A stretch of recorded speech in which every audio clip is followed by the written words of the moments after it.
right, y'all. We back. We back. We rocking live in the flesh, man. This is pretty good when y'all stay halfway through, man. At least watch 10, 15 minutes of the video because it's getting interesting around 13, 14 minutes. This is Street Docs. Street Docs. I'll go check out Street Docs, man. We're gonna talk about the most gangsters females, man. These bras that's putting in. They putting in work for the set, man. They banging. Blood and crip. That being said, we do not condone the violence. We do this for the education, research purposes only. The most gangster females. Let's go. Let's get it. Fear in the Brentwood community. The killing of Oh, man. Stella Cuevas Hold up. and Finisa Mick. Hold up, man. Y'all come in there and hit the like button as soon as y'all come in there, bro. It's free. Like, do that for your dog one time. Hit that like button and hype button. This is free. You don't got to pay for it. Just hit the like button and if you ain't subscribe to the channel. Welcome to a group of the most manipulative and evil gang members this world has ever seen. These women didn't just keep up with their male counterparts. These female Bloods and Crips allegedly became even more feared, using violence, manipulation, and a complete lack of remorse to build their infamous reputations. Ladies and gentlemen, welcome to the most evil female Bloods and Crips. In this first section, we look at the top 5 most evil female Crips. At number 5, in the blink of an eye, Courtney Holmes' life took a shocking turn. Come on, man. Hold Once on. a popular sorority girl with a bright Now, how is she won the number one East Beat? Come on, man. They tripping. All right, we going to. future ahead of her, she would throw it all away when she joined the Rolling 20s Crips, and now she finds herself in a prison cell, rotting away for murder. Crips gang members have been sentenced for a 2017 murder. Courtney Holmes was once the definition of the popular suburban sorority girl. She had a seemingly endless group of friends, served as vice president of the sorority Delta Zeta, and appeared to have the kind of life others could only envy, until she went on Tinder and decided to swipe right on a young man named Kenneth Cox. Courtney was the kind of girl that would only date black men. So for you, black guys or white guys? Black guys. Can you elaborate as to why specifically black guys? Yes, black guys are melanated and Black guys, because they got this soul pole. Let's tell the truth. You want that soul pole. I want my children to survive. And I know that the only way for them to survive in the future is for them to have melanin in their skin. So that's the way for me to, make my legacy continue. Okay, I like that answer. As a brother, I like that answer too for all the Right. snow bunnies You see, watching this look. video. If you want your offspring to survive, take a ride on this meat stick. Unfortunately for Courtney, she picked the wrong meat stick to indulge in. Her boyfriend, Kenneth Cox, was an extremely violent Rolling 20s Crip gang member that was extremely abusive towards women city and is was this? every father's worst nightmare. Within only 3 months of dating Kenneth, What state Courtney, and who had city is never this, used y'all? any drugs in her life, was now a full-fledged dope fiend, and she dropped out of college and lost all her friends. Courtney was now living a transient life, moving between cheap motel rooms as her addiction grew worse.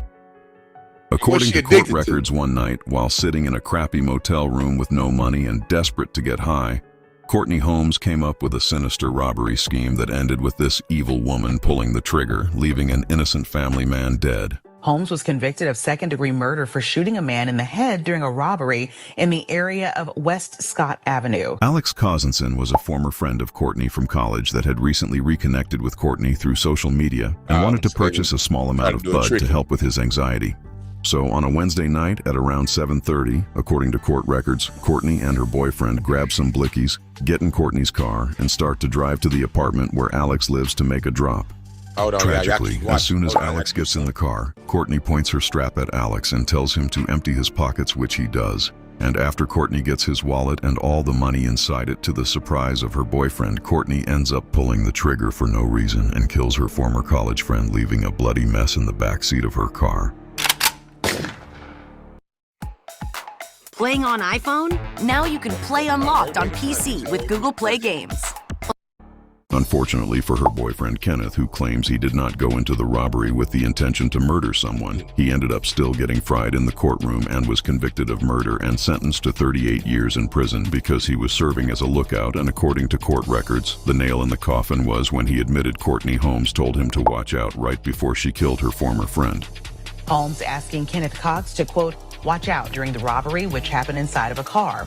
Cox was sentenced to 38 years behind bars for his role in the crime. Courtney Holmes was somehow sentenced to only 15 years in prison despite being the one that pulled the trigger because she is a female and the criminal justice system takes What you it mean easier. somehow? We're going to call a spade a spade. We're going to keep it 100 because she's a white girl. Quit playing. Y'all know what time it is. He's a Negroid and she's a white girl. So they gave her 15, they gave him 30. He didn't even do it. And she came up with it. That's her white homeboy. He didn't come up with it. But you know, that's how it go. They're gonna railroad us. At number 4, Kay Shiesty is a legendary Crip female gang member from Memphis that has some affiliation with Pooh Shiesty and Choppa Gang, and allegedly is known in the streets as a setup queen. Allegedly, she got involved with the Crips back in high school, and she is a respected member that over the years has gone up the ranks, and allegedly she has the rank of general status, which is an extremely difficult position to obtain, especially for women. Because of that, this legendary female Crip has to keep up an image, and in this next clip, we get to see her flexing a fake chain so she bought young, off Amazon.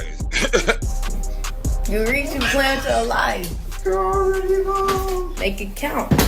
This legendary Crip has a little bit of a drinking and substance abuse problem, and sometimes when she gets too lit and tries to speak, you have no idea what she is saying.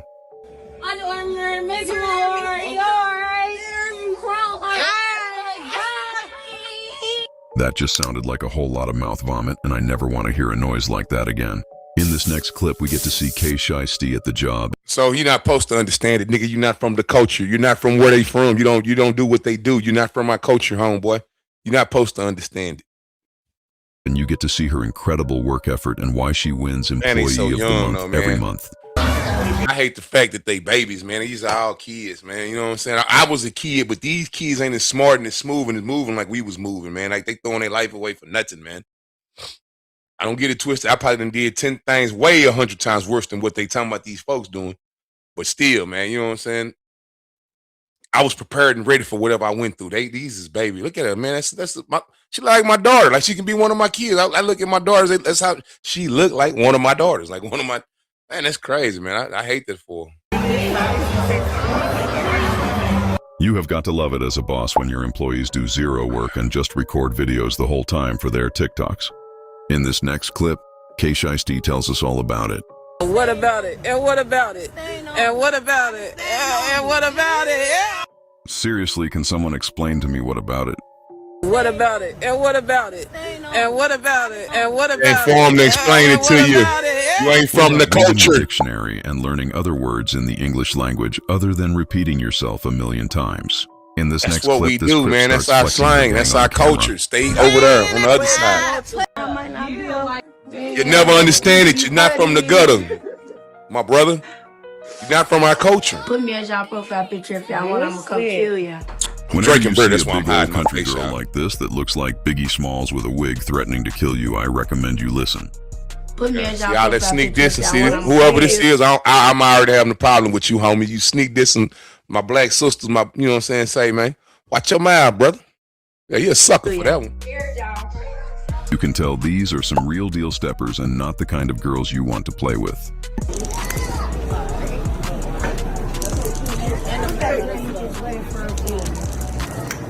Of all the different places in the world you could go to, roll some dice picking. Walmart is ridiculous because there are plenty of open areas to play where you won't be disturbing and disrupting people that are just there to shop. So first off, you don't know what they're doing. Walmart, the reason why they film themselves in Walmart is for social media, for clicks and views. Nigga, this ain't where we go shoot dice at. Homie, we do it on the corner in the hood where we from. They're doing this for clickbait, for clicks and views. They know what they're doing. They're trying to go viral, nigga. So chill out. In this next clip, we get to see what this stellar citizen is doing at 5:57 on a Monday, the time most people get home from work.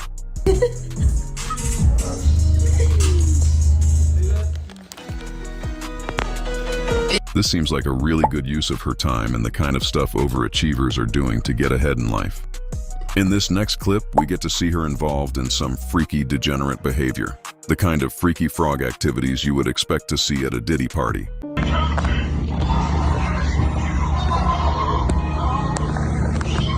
Cause they sleep. You sleep with the crew. They all closed. So where you get Diddy party from? They're all closed. Get free energy Yeah, from man. 9 I a.m. don't to like 5 these p.m. type every videos. day. I should have watched it before I react. I didn't watch this, y'all. This is a classier kind of I want to apologize. I did not watch this because they sleep. Them the homies. We I do done did not this a want to know thousand what times. kind of weird We done did this 1,000 times. You done been out with your homies, the homegirl over there, whatever. We don't mess with the homegirl like that. You know what I'm saying? She is the homie. Yeah, we done crashed out. We done been up all night partying and drugging, and my homegirl there, she's sleeping in the bed. Like, ain't nobody messing with her. They're fully clothed. So what do you mean? What type of Diddy party? Yeah, man. Y'all go over and thumbs down this video, man. This is most evil. I'm sorry. The name of the channel is Street Docs. Street Docs Daily.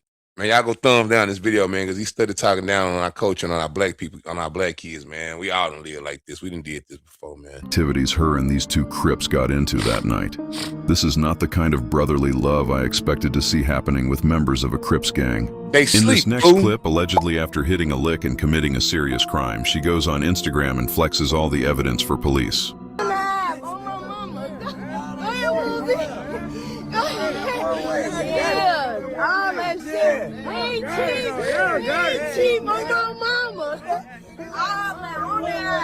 In this next clip, we get to see more of the degenerate behavior this young lady loves involving herself with.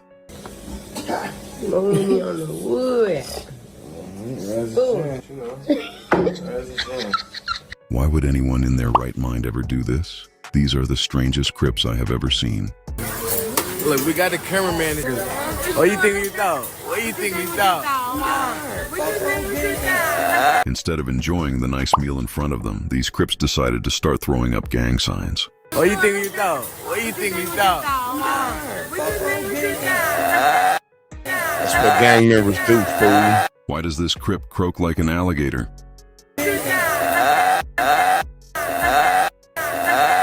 In this next clip, we get to see the productive things she is doing on a Tuesday at 2 when most people are at work. They're drinking all. This is normal behavior in the ghetto, brother.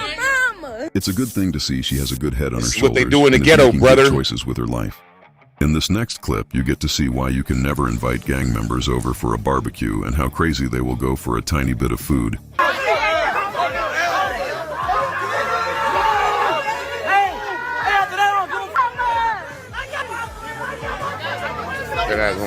As a black man, I am embarrassed to see this kind of behavior. In this next clip, we get to see her once again, flexing with her gang as they all share a room while out on vacation, and they are causing a giant disturbance in the hotel, and they are engaged in all types of freaky activities. Man, you one of them. Self-hate is a bad thing, brother. If this is what gangbanging is in 2026, I think we need to sign our boy Diddy up as soon as he gets out of prison. At number 3, at over 40 years old, Shonda Camp might not look the part, but believe it or not, she is an extremely violent and highly respected Rolling 60s Crip gang member. Now in custody, being connected to a West Coast gang. That's right, 41-year-old Shonda Camp is reportedly an associate of the Rolling 60s Crips gang. She was a mule, the 60s neighborhood Crips are one of the most violent and largest Crip sets in Los Angeles. Adopt anything and anybody that put it in Formed in 1976 as a faction of the West Side Crips, they are based primarily in the Hyde Park area, with their territory historically spanning from 48th Street to 75th Street and Western Avenue to Overhill Drive. Like many other gangs, the Rollin' 60s saw a massive increase in power and presence during the 1980s crack cocaine epidemic. They eventually established chapters in various cities across the United States. They are often referred to as Neighborhood Crips, or NHCs, identifying with other sets that use neighborhood in their name. They are known for wearing specific sports apparel, such as clothing featuring the Seattle Mariners or Chicago White Sox logos, due to the prominent S. The Rolling 60s are known for a wide range of illicit activities, including drug and arms trafficking, racketeering, robbery, and murder. Their history is defined by intense, long-standing feuds.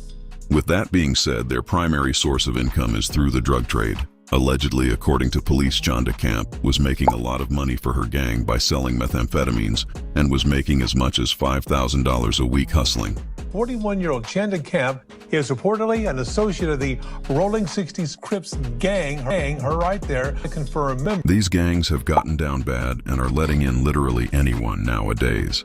How a 40-year-old white lady from Flint, Michigan was able to officially join the Rolling 60s Crip. First off, they didn't let her in, and she officially wasn't no Rolling 60 Crip. Somebody from the set was knocking her down, And she was a mule. She was pumping their ice.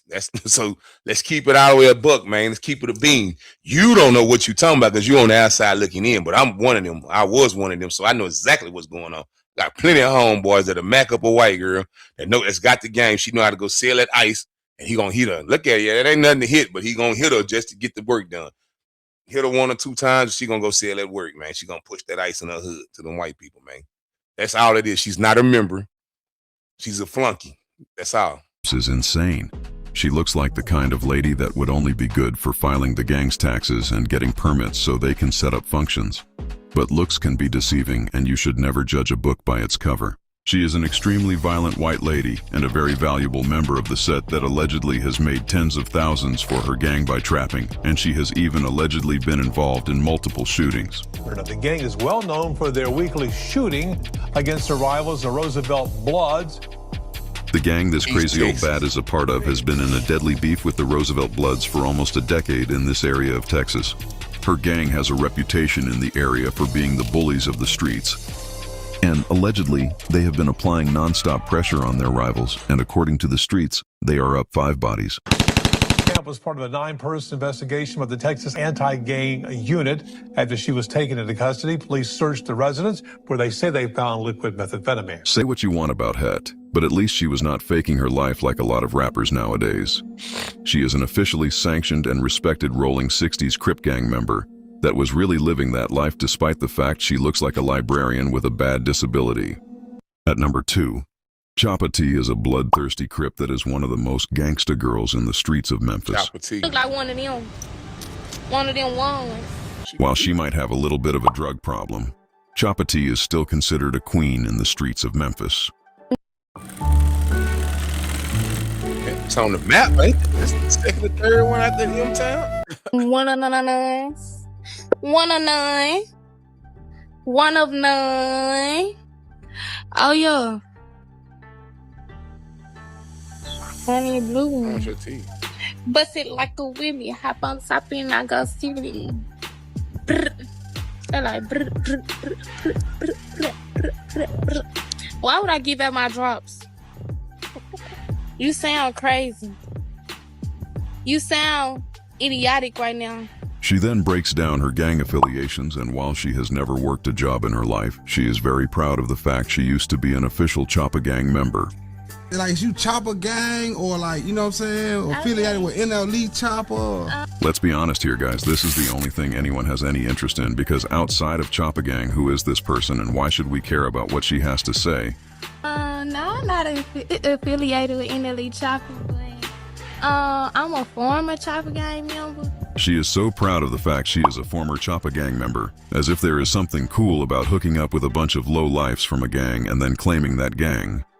But I just wanted to carry my name along with me because it was already like stuck to me. I grew on to it, so I just kept the Choppa T name. Okay, so when you saying you're a former member, like when you was actually, you know what I'm saying, Choppa Gang? Yeah. Like around Pooh Shiesty now, Choppa Gang? She is smiling from ear to ear as if she is talking about the greatest accomplishment of her life. Being in Choppa Gang is the thing she is most proud of in life. Was you like the first female? Was it other female? Yes, other females. But you stood out. Nah, I ain't gonna say no, I stood out. Real talk. Wow, what an amazing role model for the youth. I am sure her parents are so proud of her. That is a huge accomplishment, being one of the first females in Choppa Gang. You guys let me know in the comment section what you think she had to do to become an official member of the prestigious group of doctors and lawyers that call themselves Choppa Gang. At number 1, we look at a white female rolling 30s Crip gang leader in Roanoke, Virginia, whose legal name is Olivia get up out of Grunt, here, man. and We're whose not gonna street do name this is White video Love. like an hour Unlike long, most of and the they- cringy wannabe street white girls all over TikTok, Olivia is really about that life and not playing a fake character. She grew up dirt poor in a trailer next to a farm, and when she was a freshman in high school, her father got arrested for the cold-blooded murder of a biker gang prospect. The man accused of murdering a biker gang prospect has now been convicted on all charges. Her father, Mike, was so ruthless and cold-blooded that even veteran detectives were stunned by what he was capable of. Detectives made a shocking discovery. When the crypt was open, that's when I got the phone call that they had not only found the body of the murder victim they were seeking, but they had found a second murder victim. Authorities say Michael was convicted on all charges in the killing of 33-year-old David Rosillo Jr. As you can see, Michael, Olivia's father, was a ruthless killer whose violent nature seemed to know no limits. As horrifying as the murders already were, the circumstances made them even worse. According to court records, both victims allegedly owed money over drugs. But they were also Michael's fellow biker gang members. He knew their wives, he knew their kids, and despite that personal connection, he still chose to end their lives. Member of the Warlocks motorcycle gang dumped Rosillo's body in a crypt. Detectives then found the crypt in April of 2020 and found the bodies of both Rosillo and 36-year-old Keith Palumbo inside.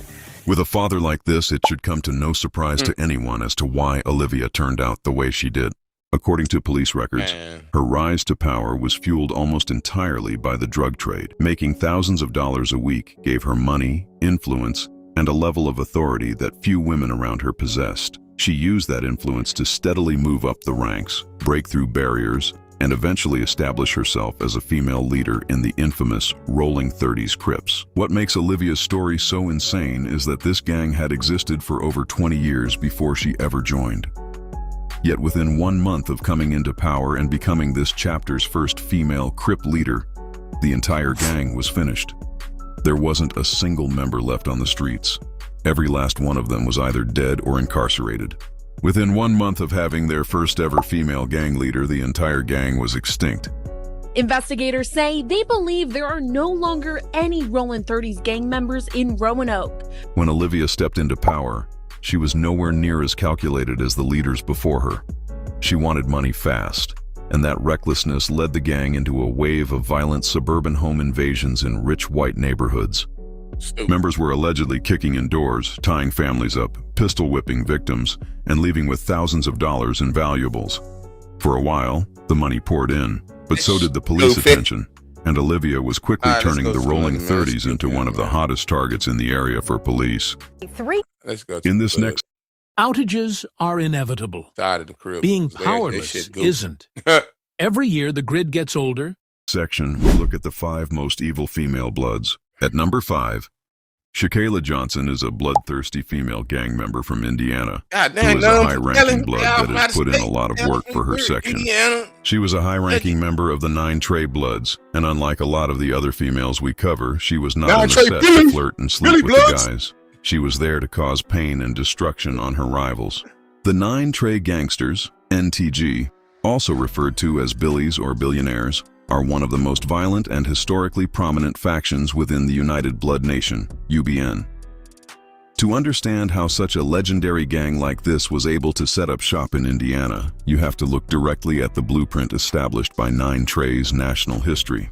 The origin of 9 Trey traces back to 1993 inside New York's notorious Rikers Island jail system, specifically the George Machen Detention Center.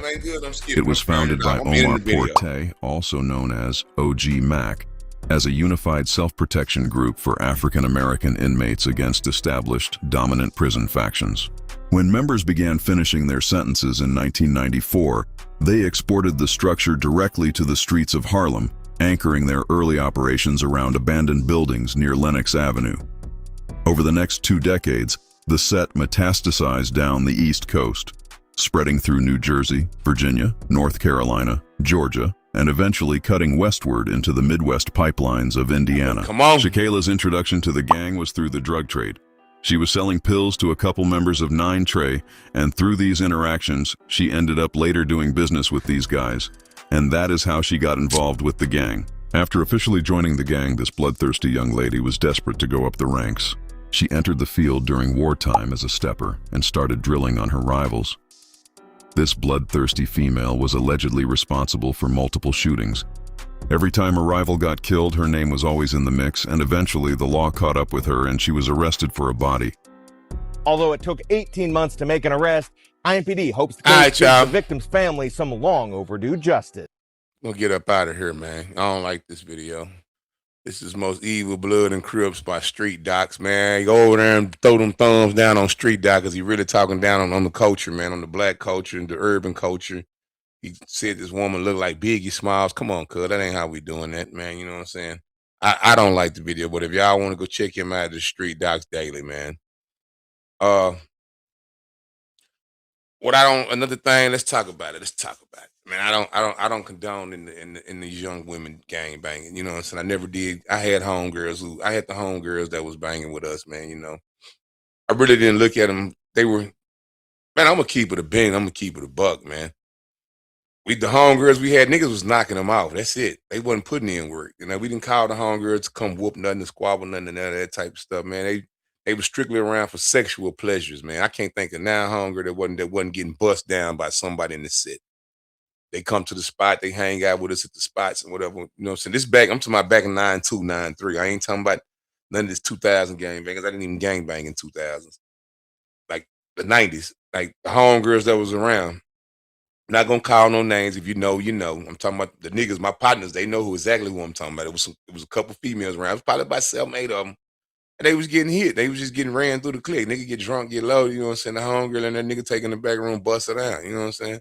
That's the only thing they was good for. Like, so I don't condone in the homegirls being from the set and all that. Like the Cali got a bunch of homegirls. They all getting hit. Somebody hitting them homegirls. They from the turf, somebody hitting them. Yeah. I might not be hitting them, but my partner hitting them. So yeah, that's the homegirl. I might have hit her last year. You know what I'm saying? Now what other homies is hitting her. Like, that's all it is, man. So these females putting in work, and I never took no bride with me on no drill. I never had no girl with me on no putting in no work. Have I ever put in work with a woman in the car with me? Yeah. My bride, my ex-wife used to be in the car.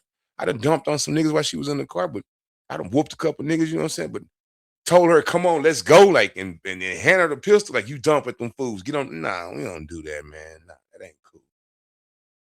Never told her she was going on the mission. Never let her go on the mission. We just happened to be in the car and something jump off. Yeah, because I wasn't turning nothing down back then. I didn't care who was with me. You know what I'm saying? I don't whoop the fool. My mom in the car. You know what I'm saying? So, you know, hey, man. That being said, we're going to get up out of here. Peter Weestraw. This is, again, most evil females or female gangbangers, man. Most evil female gangbangers on Street Docs. Hit that like button and subscribe. Peter Weestraw. Peace.